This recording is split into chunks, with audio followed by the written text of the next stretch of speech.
जय हो माता शेरों वाली की, माता जगदम्बा की कृपा आप सभी पर बनी रहे। इसी कामना के साथ मैं वीडियो को प्रारंभ करती हूँ। मेरे YouTube चैनल रश्मि भक्ति ब्लॉग में आप सभी का बहुत बहुत स्वागत है। तो देखिए, नवरात्रि का पावन दिन पूरे समाप्त हो चुके हैं।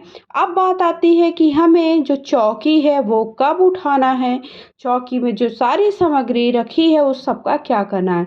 तो देखिए, ये अष्टमी के दिन अगर आप कन्या पूजन करते हैं तो कई लोग अष्टमी के दिन भी ये चौकी उठा लेते हैं, कई लोग नवमी के दिन। वैसे हमें 9 दिनों तक पूरा रखने के बाद नौमी तिथि को ही हमें चौकी का विसर्जन करना है।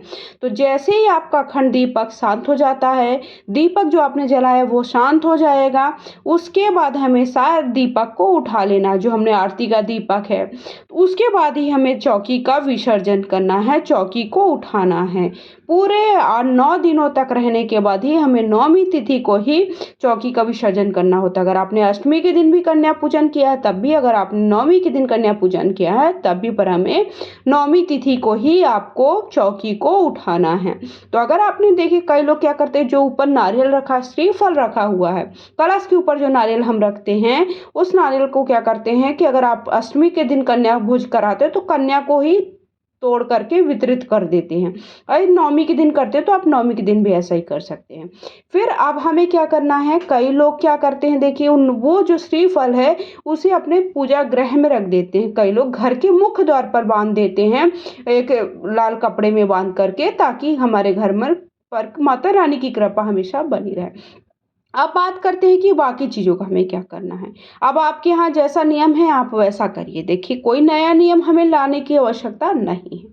जो भी हमने देखिए फूल फल भोग चढ़ाए, जैसे कि हमने हलवा पूड़ी का भोग चढ़ाया, सूखे मेवे का भोग चढ़ाया, जो भी हमने नौमी के दिन भोग चढ़ाया, वो सारे भोग को हम इकट्ठा करके कुछ कन्याओं को वितरित कर देंगे। कुछ घर में जो भी हमारे परिवार के सदस्य हैं उन सभी को आपस में बांट करके खा लेना है।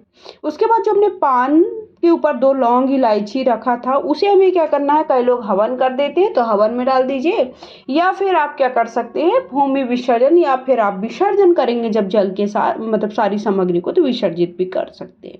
या फिर पान का बीड़ा बना करके माता रानी को जो हवन है उसमें जो हमने द्रव्य चढ़ाया था, दक्षिणा चढ़ाया था, उस दक्षिणा को क्या करना है कि कन्याओं को ही वितरित कर देना है। या फिर आप मंदिर में भी ब्राह्मण को दे सकते हैं, या फिर कहीं पर भी कोई जरूरतमंद गरीब है उसे भी आप दे सकते हैं।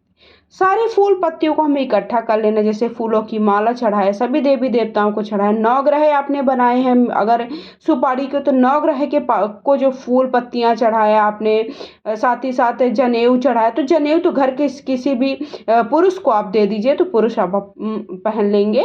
और लेकिन जो हमारे वस्त्र के भाव से हमने कलावा समर्पित किया, वो सभी कलावा को हमें इकट्ठा कर लेना है, उसको भी हमें विसर्जित कर देना। फिर हमने गणेश भगवान को प्रेम पूर्वक उनसे प्रार्थना करी कि हे गणपति बप्पा, हमारे घर पर इसी तरह आप कृपा दृष्टि बनाए रखिएगा। उन्हें उठा करके अपने पूजा स्थल में फिर से रख देना है, थोड़ा गंगा जल छिड़क करके।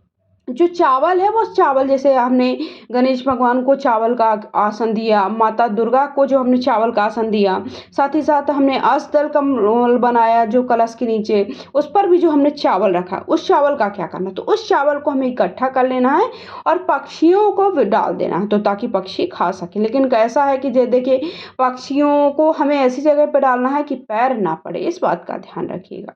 फिर फूलों की माला है, वो भी हमें भूमि विसर्जन कर दीजिए, या फिर आप बहते जल में विसर्जित कर दीजिए। देखिए, मेरा वीडियो आप सभी को अगर पसंद आता है तो प्लीज़, मैं पूरी जानकारी कवर करने का प्रयास करती हूँ, फिर भी कुछ ऐसा जो रह जाता है कुछ, तो आप मुझे कमेंट बॉक्स में जा करके पूछ सकते हैं या बता सकते हैं। और साथ ही साथ वीडियो पसंद आता है तो लाइक कर दीजिएगा, आपका लाइक मुझे बहुत मोटिवेट करता है। चैनल को सब्सक्राइब कर दीजिए, रश्मि भक्ति ब्लॉग मेरे यूट्यूब चैनल का नाम है। और कमेंट बॉक्स में जाकर के जय हो मां शेरों वाली या हर हर महादेव अवश्य लिखिएगा। उसके बाद हमने फूल पत्तियां सारी इकट्ठा कर लिए। देखिए, एक मैंने पात्र में रख ली है, उसे हम क्या करेंगे, पन्नी में डाल करके रख देंगे और हमें विसर्जित कर देना। माता रानी को प्रेम पूर्वक प्रार्थना करें, क्षमा याचना मांगे कि माता रानी, मैंने 9 दिनों तक आपकी पूजा करने का पूरा प्रयास किया, फिर भी कुछ भी भूल चूक हुई तो माफ़ करेगा। हमारे घर में इसी प्रकार कृपा दृष्टि बनाए रखिएगा। और उन्हें फिर से हम पोंछ करके हमें पूजा स्थल में रख देना। कलश का नारियल मैंने बताया कि कन्याओं को वितरित कर दीजिए, या फिर आप घर के मुख्य द्वार पर भी बांट दीजिए। पंच पल्लव को हमें विसर्जन करना है, भूमि विसर्जन या फिर बहते जल में विसर्जित कर दीजिएगा। उसके बाद जो हमारा ये जल है, जो हमारे इसका कलावा है, कलावा को आप घर के मुख्य द्वार पर बांध सकते हैं, जिससे हमारे घर पर किसी भी प्रकार की कोई निगेटिव एनर्जी ना आए, कोई भूत प्रेत बाधा ना आए। और जो जल है, जल को हमें किसी भी क्यारे में डाल देना है।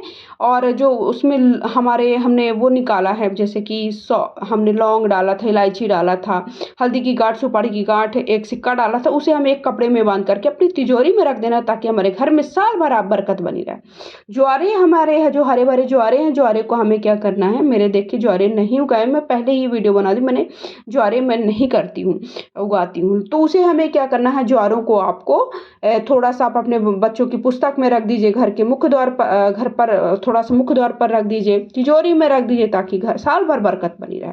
तो इस तरह से हमें सारी सामग्री का क्या करना है मैंने बताया। वीडियो पसंद आए तो हर हर महादेव जरूर लिखिएगा।